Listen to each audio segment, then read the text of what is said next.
முல்லைவனம் என்ற கிராமத்தில் ராமு என்பவர் வசித்து வந்தார். ராமு கடின உழைப்பாளி.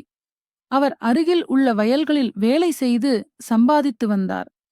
யாருக்கு என்ன உதவி என்றாலும் ஓடி வந்து உதவி செய்வார். தன்னுடைய வருமானத்தில் ஒரு பகுதியை இல்லாதவர்களுக்கு கொடுத்து விடுவார்.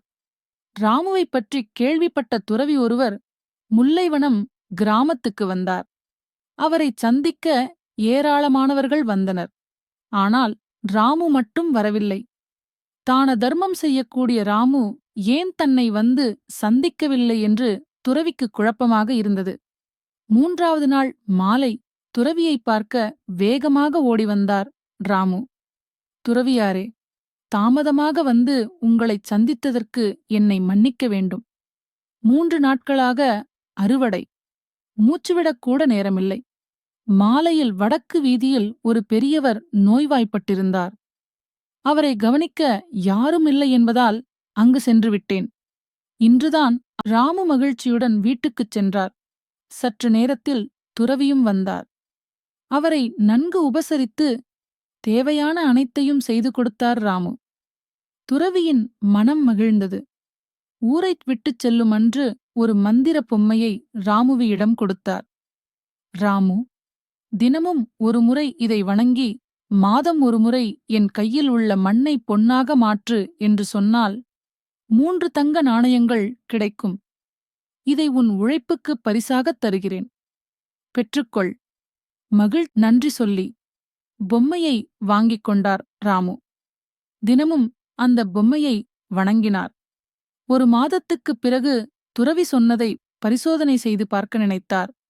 மந்திர பொம்மையே, என் கையில் உள்ள மண்ணைப் பொன்னாக்கு என்று சொல்லி முடித்ததும் 3 தங்க நாணயங்கள் வந்தன. ராமுவின் மகிழ்ச்சிக்கு அளவே இல்லை. 3 தங்க நாணயங்களை வைத்துக்கொண்டு ஆடம்பரமாகச் செலவு செய்ய ஆரம்பித்தார். பணம் தீர்ந்ததும் மீண்டும் பொம்மை மூலம் பொற்காசுகளைப் பெற்றுக்கொண்டே இருந்தார். திடீரென்று இந்த பொம்மையை யாராவது திருடிவிட்டால் என்ன செய்வது என்ற எண்ணம் தோன்றியது. மிகவும் பாதுகாப்பான இரும்புப் பெட்டி ஒன்றை வாங்கி அதில் பொம்மையை போட்டு பூட்டி வைத்தார். ஆனாலும் திருப்தி இல்லை. பெட்டி அருகிலேயே இருந்தார். உழைப்புக்கு உதாரணமாக இருந்தவர் உழைப்பையே மறந்துவிட்டார். வேலை செய்யாமல் வீட்டிலேயே உட்கார்ந்து சாப்பிட்ட ராமுவின் உடல் நலம் பாதித்தது. இதை பார்த்து அவரது நண்பர் கோபி வருந்தினார். மந்திர பொம்மையைப் பற்றியும் அறிந்து கொண்டார். அன்று இரவு ராமு தூங்கும்போது வீட்டுக்குள் நுழைந்தார்.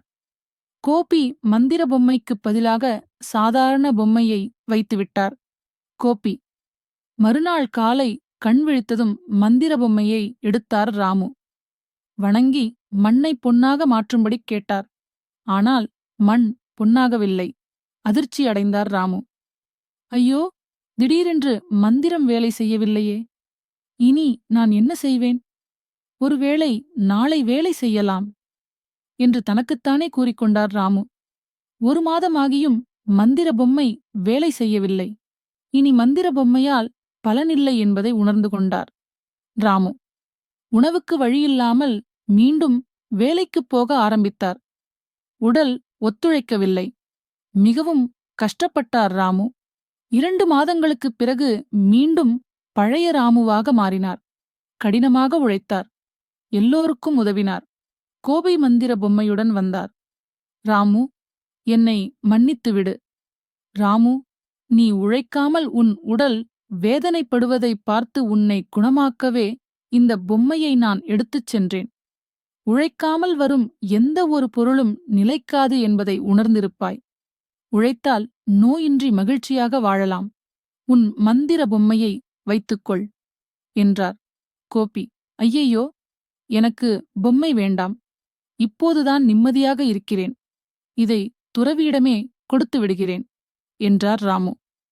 அங்கு வந்த துறவி, உழைப்பாளியான உன்னை இந்த பொம்மை சோம்பேறியாக்கிவிட்டதே.